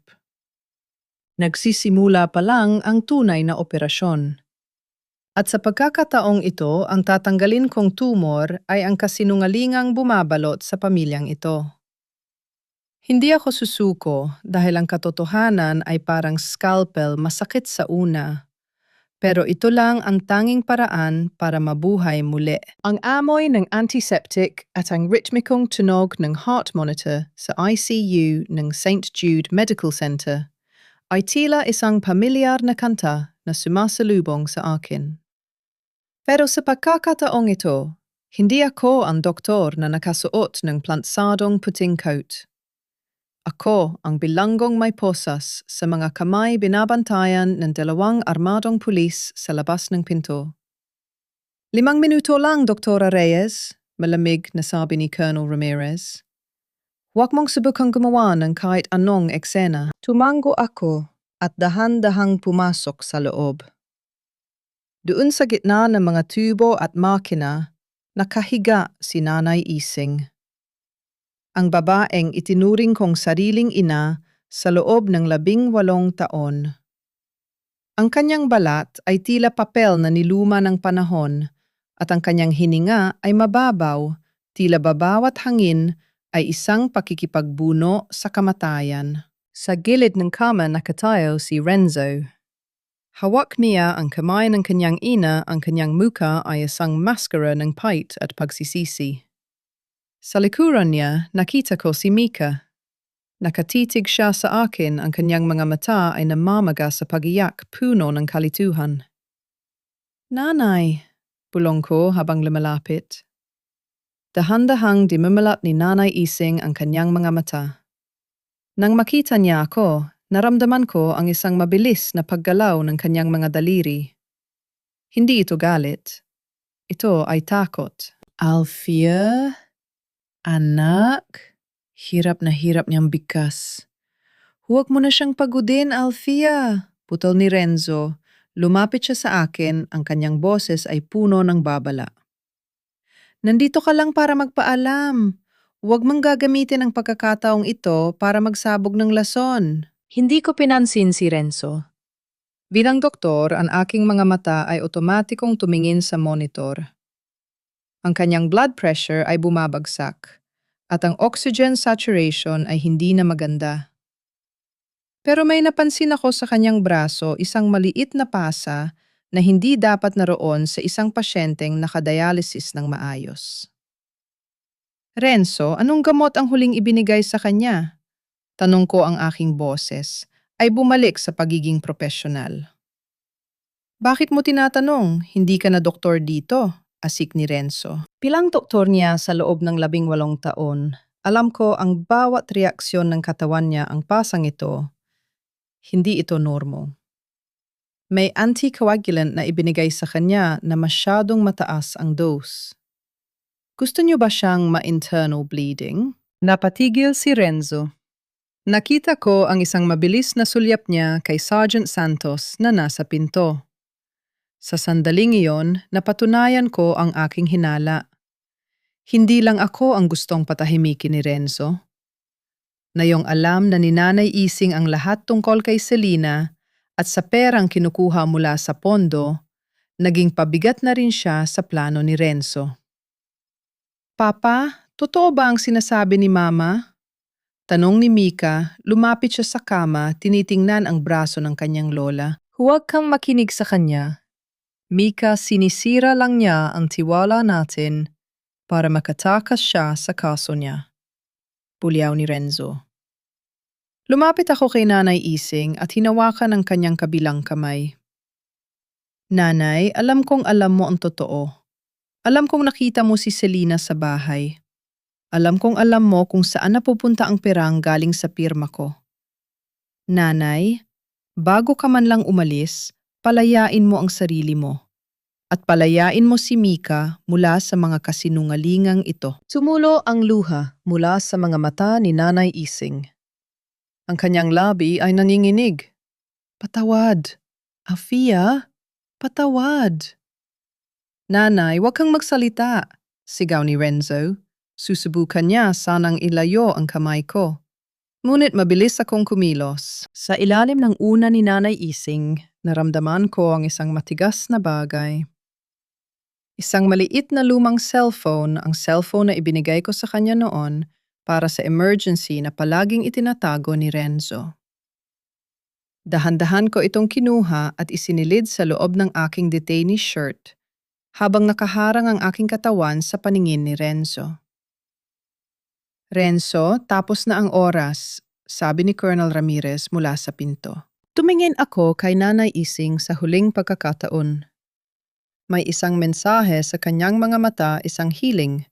Natapusin ko ang sinimulan ko. Mika, tawag ko sa aking anak bago ako tuluyang ilabas. Tingnan mo ang mga reseta. Huwag mong paniwalaan ang sinasabi ng papa mo. Gamitin mo ang pinag-aralan mo sa criminology. Hanapin mo ang inconsistency. Tama na, hila sa akin ni Renzo. Inilabas ako ng mga pulis mula sa ICU. Habang naglalakad kami sa pasilyo, naramdaman ko ang bigat ng cellphone sa aking dibdib. Ito ang aking scalpel. Ito ang ebidensyang hindi kayang burahin ni Renzo ang mga voice message at mga text na ipinapadala ni Selena kay Nanay Ising para takutin ng matanda na manahimik tungkol sa kanilang relasyon at sa perang ninanakaw nila. Pagbalik ko sa aking selda sa krame, hindi ako natulog. Sa ilalim ng manipis na kumot, binuksan ko ang lumang cellphone. Doon tumambad sa akin ang katotohanan. Hindi lang tungkol sa pera ang lahat. May isang video sa gallery. Isang video na palihim na kinuha ni Nanay Ising mula sa siwang ng pinto ng kanyang silid. Doon kitang-kita si Renzo at Selena na nag-uusap tungkol sa pag-set up sa akin. Kapag nakulong na si Alfia Selena sa atin na ang bahay, at ang pera mula sa insurance ng nanay, sapat na para sa atin at sa magiging anak natin, sabi ni Renzo sa video. Nanginginig ang aking buong pagkatao. Ang sarili niyang ina, ang sarili niyang asawa, ginawa niyang puhunan para sa bago niyang buhay. Ngunit may isang problema. Paano ko ilalabas ang ebidensyang ito habang ako ay nakakulong at ang lahat ng komunikasyon ko ay binabantayan? Doon ko naalala ang isang tao. Si Noel. Kung buhay pa si Noel at nasa pangangalaga ni Attorney Clara, siya ang tanging makakapagpatunay na ang video na ito ay totoo. Kinuha ko ang isang maliit na piraso ng papel mula sa aking bulsa, ang numero ni Clara na ibinigay niya sa akin sa simbahan. Kailangan kong makagawa ng paraan para maiparating ito sa kanya. Ang operasyon ay nagsisimula na, bulong ko sa dilim. At sa pagkakataong ito, Renzo, sisiguraduhin kong walang matitirang bahagi ng kasinungalingan mo. Kinaumagahan isang balita ang gumulantang sa crime. Si Nanay Ising ay pumanaw na. At ayon sa report ni Renzo, namatay siya dahil sa complications ng kanyang sakit, isang bagay na alam kong kasinungalingan. Ito na ang huling mitsa. Wala ng Nanay Ising na poprotektahan si Renzo. At wala na ring Nanay Ising na pipigil sa akin para ilantad ang lahat. Ang huling sakripisyo ng aking biyenan ay hindi mawawalan ng saysay. Ang burong ni Nanay Ising ay ginawang isang malaking palabas ni Renzo. Sa loob ng isang sikat na punerarya sa Quezon City, nagtipon ang mga matataas na opisyal ng pulis, mga politiko at ang media. Nakasuot si Renzo ng itim na barong, ang kanyang mga mata ay mamasa-masa habang tinatanggap ang pakikiramay ng lahat. Siya ang dakilang anak na namatayan ng ina habang tinitiis ang pagtataksil ng kanyang asawa. Ako pinayagan akong makadalaw sa ilalim ng mahigpit na bantay ng mga pulis. Nakapuso ang aking mga kamay na nakatago sa ilalim ng isang itim na shawl. Habang nakatayo ako sa harap ng kabaong, naramdaman ko ang bawat mapanghusgang tingin ng mga taong naroon. Ang bulungan ay parang lason. Yan ang asawang pumatay sa puso ng matanda. Mabuti pa si Captain na kayanan siyang harapin. Umalis ka na ma, tapos na ang 5 minutong ibinigay ni Papa. Bulong ni Mika sa aking tabi. Hindi siya nakatingin sa akin. Nakatitig siya sa kabaong ng kanyang lola. Pero napansin ko ang panginginig ng kanyang mga kamay. At ang mas mahalaga, hawak niya ang maliit na piraso ng papel na isiningit ko sa kanyang bulsa habang nagkakagulo sa ICU kahapon. Isang listahan ng mga gamot na huling ibinigay kay Nanay Ising. Mika, tingnan mo ang medical record ng lola mo sa huling gabi niya. Bulong ko bago ako hilaing pabalik ng mga gwardiya.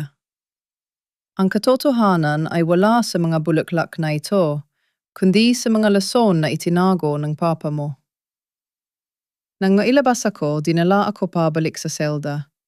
Pero hindi ko alam na sa gabing iyon, ang mundo ni Mika ay tuluyan ng guguho. Sa loob ng opisina ni Renzo sa bahay, habang ang lahat ay nasa burol, bumalik si Mika para kumuha ng ilang dokumento para sa libing.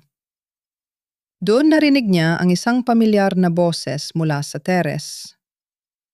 Renzo, hindi na ako makapaghintay. Ang sabi mo, pagkatapos ng libing, lilipat na tayo sa bahay na yan. Boses iyon ng isang babae. Malambing pero may halong pagkainis. Magtiwala ka lang, Selena. Konting tiis na lang, sagot ni Renzo. Ang kanyang boses ay wala ng bakas ng lungkot. Ito ay malamig at kalkulado. Nasa kulungan na si Althea. Ang internal affairs ay hawak ko na sa leeg dahil sa mga paying vouchers. At si Noel, huwag kang mag-alala. Ngayong gabi, tatapusin na ng mga tao ko ang problema sa kanya. Nagtago si Mika sa likod ng mabigat na kurtina. Ang kanyang puso ay parang gustong tumalon sa kanyang lalamunan. Selena, ang pangalang binanggit ng kanyang ina. Paano si Mika? Tanong ni Selena. Naniniwala pa rin ba siya sa mga kwento mo? Tumawa si Renzo, isang tawang bumasag sa lahat ng paghanga ni Mika sa kanyang ama. Si Mika madaling paikutin ang bata niyon. Basta ipakita mo lang na ikaw ang biktima, susunod yan sa iyo dahil sa utang na loob. Kapag naitapon na natin si Noel sa ilog, wala nang testigong magsasabi na ako ang bumaril sa kanya.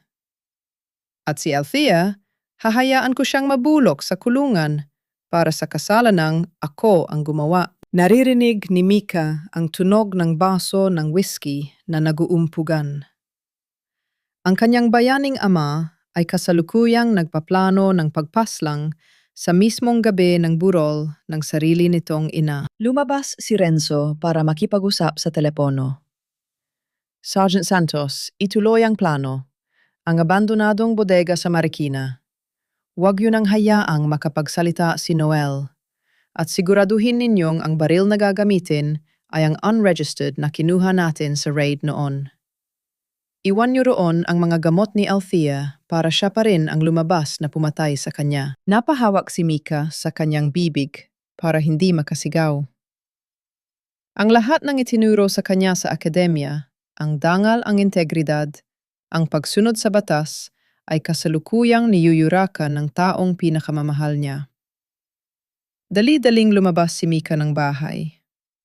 Habang nagmamaneho siya patungong Marikina, nanginginig ang kanyang buong pagkatao. Kinuha niya ang kanyang cellphone at tinawagan ang kaisa-isang tao na maari niyang hingan ng tulong. Sa loob ng selda, nagulantang ako nang iabot sa akin ng isang sympathetic na babaeng pulis ang kanyang telepono. Dr. Reyes, may tumatawag sa inyo. Importante raw. Hello? Sabi ko. Mapatawarin mo ako? Humagugol si Mika sa kabilang linya. Tama ka.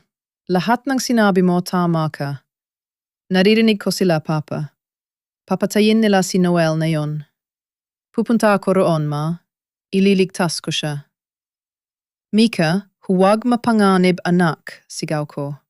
Pero huli na. Naputol na ang linya. Napatitig ako sa pader ng selda. Ang aking anak ay papunta sa isang bitag. At ang asawa ko ay handang pumatay kahit ang sariling dugo para lang sa kanyang ambisyon. Officer, officer! Kailangan kong makalabas dito! Sigaw ko hinahampas ang rehas. Ang anak ko! Papatayin ng papa niya ang anak ko! Sa gitna ng kaguluhan sa crime, isang itim na SUV ang huminto sa tapat ng gate. Bumaba si Attorney Clara kasama ang ilang matataas na opisyal mula sa National Bureau of Investigation, NBI. Dr. Reyes, lumabas ka na riyan, sabi ni Clara. Hawak ang isang warrant of release at isang bagong affidavit of witness. Nahanap na namin si Noel at may kasama kaming sorpresa para kay Renzo. Wala kaming oras, Clara, si Mika. Nasa bodega siya. Pinuntahan niya si Noel.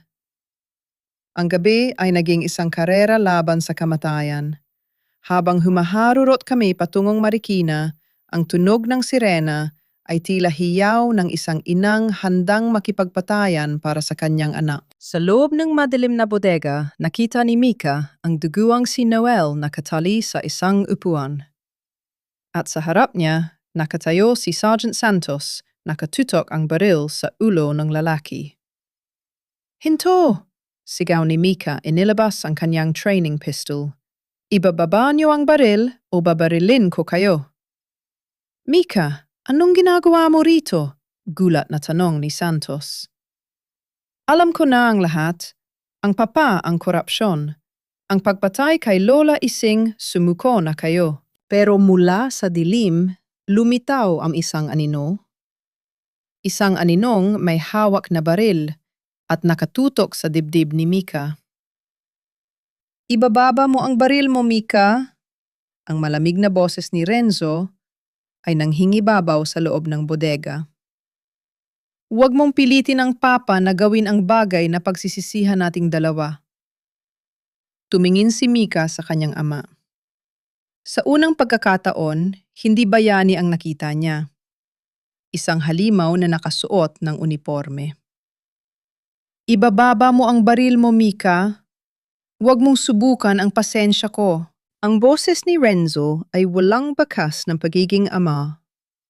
Ito ay tuyo malamig at punong-puno ng banta. Sa loob ng abandonadong bodega, ang tanging maririnig ay ang patak ng tubig mula sa butas na bubong at ang mabilis na paghinga ni Mika. Babarilin mo ba ako pa? Hamon ni Mika. Nanginginig ang kanyang mga kamay na nakahawak sa kanyang training pistol, pero ang kanyang mga mata ay nananatiling nakapako sa lalaking nagbigay sa kanya ng pangalan. Ang lalaki ngayon ay sumisira sa lahat ng pinaniniwalaan niya. Pagkatapos ni Noel, pagkatapos ni Lola Ising, ako naman ba ang susunod para lang manatiling malinis ang uniforme mo? Wala kang alam, Mika. Ang mundong pinapasok mo ay madumi. Ginagawa ko ito para sa kinabukasan natin. Para hindi ka matulad sa ina mo na walang ginawa. Kundi maliitin ako dahil lang sa siya ang doktor at ako ang pulis lang. Bulyaw ni Renzo. Hindi kami naliit ni Mama. Ikaw ang kumitil sa dangal niya dahil sa sarili mong insecurities. Sigaw ni Mika. Biglang bumukas ang malaking pinto ng bodega. Ang nakakasilaw na liwanag mula sa mga searchlights ng NBI ay tumama sa gitna ng silid. Renzo, bitawan mo ang baril. Napapalibutan ka na. Ang boses ni Attorney Clara ay umalingaw-ngaw sa paligid. Pumasok ako kasama ang mga ahente ng NBI. Nang makita ko si Mika na nakatayo sa tapat ng baril ni Renzo, tila tumigil ang pag-ikot ng mundo ko. Mika anak, lumayo ka riyan! Althea, nung umisi si Renzo, hinila niya si Mika at ginawang human shield. Itinutok niya ang baril sa sentido ng aming anak. Huwag kayong lalapit, isang hakbang sa sabog ang otak ng batang ito. Renzo, huwag anak mo iyan. Hiyaw ko. Naramdaman ko ang panghihina ng aking mga tuhod, pero pinilit kong tumayo ng tuwid. Ako ang kailangan mo, hindi ba? Pakawalan mo si Mika. Ibibigay ko sa iyo ang lahat. Ang pirma ko ang pag-amin. Lahat. Huli na ang lahat, Althea. Sinira niyo na ang plano ko. Gigil na sabi ni Renzo. Santos, ano pang tinitingnan mo riyan? Barilin mo na si Noel. Pero hindi kumilos si Sergeant Santos. Dahan-dahan niyang ibinaba ang kanyang baril at itinaas ang kanyang mga kamay. Tapos na ang laro, Captain. Hindi ko kayang pumatay ng bata. At hindi ko kayang pumatay ng cadet na anak ng sarili kong opisyal. Taksil, sigaw ni Renzo. Sa gitna ng tensyon, inilabas ko ang lumang cellphone ni Nanay Ising. Pinindot ko ang play sa video na natagpuan ko. Ang boses ni Renzo ay umalingaw-ngaw sa buong bodega, malenaw at nakakakilabot. Kapag nakulong na si Althea Selina sa atin na ang bahay, ang pera mula sa insurance ng nanay sapat na para sa atin. Naririnig mo ba ang sarili mo, Renzo? Sabi ko, ang boses ko ay puno ng pait. Ang video na yan ay kasalukuyang naka-livestream sa official page ng Internal Affairs at sa social media. Ang lahat ng mga kasamahan mo, ang mga opisyal sa crime at ang buong Pilipinas ay pinapanood ka ngayon. Wala ka ng pagtataguan. Napatingin si Renzo sa kamera ng cellphone ko. Nakita ko ang unti-unting pagguho ng kanyang kumpiyansa. Ang kanyang maskara ng kabayanihan ay tuluyan ng natuklap na nag-iwan ng isang desperadong kriminal. Hindi totoo yan. Fake news yan, sigaw ni Renzo. Pero nanginginig na ang kanyang kamay. Sa pagkakataon iyon, mabilis na kumilos si Mika. Ginamit niya ang kanyang disarming technique na natutunan sa akademya. Sa isang iglap, nabali niya ang braso ni Renzo at naagaw ang baril nito. Mika, sigaw ko habang tumatakbo patungo sa kanya. Sumugod ang mga ahente ng NBI at dinakma si Renzo. Sergeant Santos ay sumuko rin ng walang laban. Nilapitan ni Attorney Clara si Noel para kalagan ang mga tali nito. Ma, napaupo si Mika. Sa sahig ang kanyang baril ay binitawan niya na tila ba ito ay nagbabagang bakal. Mapatawarin mo ako. Muntik ko nang hayaang mabulag ako ng maling utang na loob. Niyakap ko siya ng mahigpit. Wala kang kasalanan, anak. Ang mahalaga ay gising ka na. Ang mahalaga ay ligtas ka. Tumingin ako kay Renzo habang pinupusasan siya ng NBI. Wala na ang kanyang kayabangan. Nakayuko siya. Ang kanyang balikat ay bagsak. Ang unipormeng iningatan niya ng maraming taon ay dumi-dumi na tulad ng kanyang kaluluwa. Renzo, tawag ko sa kanya. Tumingin siya sa akin, ang kanyang mga mata ay puno ng poot. Bilang doktor, ang payo ko sa iyo, harapin mo ang operasyon ng hustisya. Masakit ito, pero ito lang ang tanging paraan para malinis ang lahat ng dumi na ikinalat mo. Isinusumpa kita, Althea. Huling sigaw ni Renzo bago siya isinakay sa patrol car. Lumapit sa amin si Noel, hirap na hirap lumakad, pero may ngiti sa kanyang mga labi. Salamat, Doc. Salamat sa pagliligtas sa akin at sa pagpapalaya sa katotohanan. Tumingin ako sa langit. Ang gabi ay madilim pa rin, pero ang mga bituin ay nagsisimula ng magpakita. Ang hato ng langit ay hindi dumating sa pamamagitan ng kidlat, kundi sa pamamagitan ng katapangan ng isang inang hinding-hindi sumuko at ng isang anak na natutong kumawala sa tanikala ng maling pagsunod. Ma, tawag ni Mika habang naglalakad kami palabas ng bodega. Anong mangyayari sa atin na yon? Ngayon, anak, sagot ko habang inaalalayan siya. Magsisimula na tayong maghilom. Wala nang lihim, wala nang takot. Habang papalayo ang mga sirena, alam ko sa aking sarili na kahit nawala ang lahat ng material na bagay sa akin ng bahay, ang pera, ang karera sa malaking ospital, ay nakuha ko naman ang pinakamahalagang bagay sa lahat. Nakuha ko ang aking anak at nakuha ko ang aking kalayaan. 6 na buwan ang lumipas. Mula ng gabing gumuho ang mundong itinayo ni Renzo sa ibabaw ng mga kasinungalingan. Ngayon, habang nakatayo ako sa harap ng isang simpleng gusali sa gitna ng isang komunidad sa Marikina, hindi na ako ang babaeng nakayuko ang ulo dahil sa hiya. Isang puting signboard ang dahan-dahang itinaas ng mga manggagawa.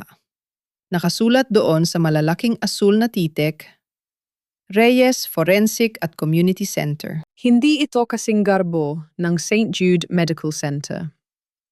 Wala itong mga high-tech na glass walls o mamahaling lobby. Pero ang bawat pader nito ay pundasyon ng katotohanan. Dito ang mga biktima ng pang-aabuso, ang mga taong binaril at tinaniman ng ebidensya, at ang mga inang ninakawan ng dangal ay may matatakbuhan. Doc Althea, handa na po ang lahat para sa blessing, masayang bungad ni Noel. Maayos na ang kanyang lakad, bagaman may kaunting pilay dahil sa pinsala ng bala noon. Siya na ngayon ang tumatayong administrator ng center. Sa tulong ng testimonya niya at ni Sergeant Santos na piniling makipagtulungan sa NBI, tuluyan nang nahatulan si Renzo ng grave misconduct, graft and corruption, at attempted murder. Si Selena tinanggap niya ang plea bargain at naging testigo laban kay Renzo para mabawasan ang kanyang parusa. Isinilang niya ang kanyang sanggol sa loob ng pasilidad ng gobyerno, isang bata na habambuhay na magdadala ng anino ng isang amang, mas pinili ang ambisyon kaysa sa pamilya. Salamat, Noel. Sandali na lang, sagot ko. Pumasok ako sa loob ng aking bagong opisina. Sa ibabaw ng aking mesa, nakalagay ang aking professional license. Hinaplos ko ang gintong tatak nito. Matapos ang mahabang laban sa Professional Regulation Commission, PRC, at sa tulong ni Attorney Clara, pormal nang naibalik ang aking karapatang maging doktor. Ang aking pangalan ay nalinis na rin sa lahat ng hospital systems. Isang katok sa pinto ang nagpalingon sa akin. Ma, kailangan mo na raw lumabas. Maraming tao ang naghihintay. Si Mika. Nakasuot siya ng kanyang formal na uniforme sa akademya. Pero ngayon, may iba ng kislap sa kanyang mga mata, isang kislap ng tunay na integridad. Hindi na siya nag-aaral dahil sa takot na mapahiya ang kanyang ama. Nag-aaral siya dahil gusto niyang maging bahagi ng isang sistemang hindi nabibili ng takot o pera. Mika, ayaw mo bang sumama sa akin sa ribbon cutting? Tanong ko. Lumapit siya sa akin at niyakap ako ng mahigpit. Dapat ikaw lang, ma. Ito ang tagumpay mo. Ikaw ang nagtahi sa pamilyang ito. Kahit sinubukan nilang punit-punitin. Tayo, Mika. Tayo ang nagtahi nito. Pagwawasto ko sa kanya. Sabay kaming lumabas ng gusali. Doon sinalubong kami ng mga dating kapitbahay, mga pasyenteng dati kong ginamot. At maging ang ilang mga opisyal ng pulis na humahanga sa aming katatagan. Sa dulo ng karamihan, nakita ko ang isang maliit na altar na may larawan ni Nanay Ising. May mga sariwang bulaklak doon. Alam kong sa kabilang buhay, payapa na rin siya dahil alam niyang hindi na kailangang magtago ni Mika sa mga lihim. Habang ginugupit ko ang laso, naramdaman ko ang init ng sikat ng araw sa aking mukha. Ang 18 taon ng aking pagsasakripisyo ay hindi nawala. Nagiba lang ito ng anyo. Hindi na ako ang asawa ng isang bayaning pulis. Ako ay si Doktora Althea Reyes, isang doktor, isang ina, at isang babaeng nahanap ang kanyang tunay na halaga sa gitna ng apoy. Dr. Althea, may pasyente po sa labas, isang biktima raw ng illegal arrest sa barangay. Tawag ng isang volunteer nurse. Umiti ako. Ito ang buhay na pinili ko. Isang buhay na hindi laging madali, pero laging totoo. Mika, handa ka na bang tumulong sa investigasyon? Tanong ko sa aking anak. Laging handa, ma, sagot niya ng may pagmamalaki. Naglakad kami patungo sa pintuan ng aming bagong klinika. Ang mga sugat ng nakaraan ay maaring may peklat pa, pero ang mahalaga ay hindi na ito kumikirot. Ang bawat hakbang namin ay patunay na sa huli ang katotohanan ay parang gamot. Masakit sa una, pero ito lang ang tanging makakapagpagaling sa isang lipunang may sakit. Ang kwento ni Althea Reyes ay hindi nagtapos sa isang trahedya. Ito ay nagsimula sa isang tagumpay, ang tagumpay ng pagbawi sa sarili sa pamilya, at sa dangal na kailanman ay hindi na muling mananakaw.